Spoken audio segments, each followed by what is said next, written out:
గురువు గారిని వేడుకుంటున్నాం. ఈరోజు వారు రావడమే మహద్భాగ్యం, మంగళకరం. మరి వారికి సమయం కాలం కర్పూరం అన్నారు దాశరథి గారు. మరి మన సమయమే చాలా బిజీ అనుకుంటాం. అటువంటిది లోకోద్ధరణ కోసం తమ జీవితాలను అర్పణం చేసి సంచరించిన స్వామీజీ యొక్క సమయం అత్యంత అమూల్యం కనుక వారికి నా వినమ్రపూర్వక దివ్య ముకుళిత హస్త విరాజనాలను సవినయంగా సరస్వతి పక్షంగా ప్రకటిస్తున్నా.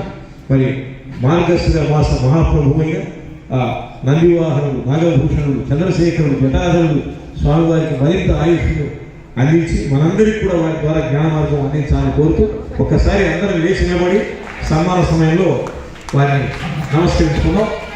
మరి వారికి చిరు పరిచయం చేస్తున్నాను. తెలంగాణ మహబూబ్ నగర్ విశ్వాల గ్రామంలో అంబాత్రయ క్షేత్రం అమ్మవారి కృపచేత ఏర్పాటు చేసి అతి చిన్న వయసులోనే ఘోరమైన తపస్సును ఆచరించి వేద పురాణ సనాతన వాన్మయ ధర్మ నియమాలు ధర్మాచరణ అనే అనేక అంశాల మీద వేదాది ప్రవచనాలు వివిధ మాధ్యమాల ద్వారా ప్రజలకు అందజేస్తూ అతి తక్కువ కాలంలోనే జేజేలు అందుకుంటున్న యోగి కుమారుడు అమ్మవారి సంకల్పం చేత అపారమైన జ్ఞాన సంపద, అనంతకోటి జ్ఞాన విద్యులత తరంగాలు వీరి సంపద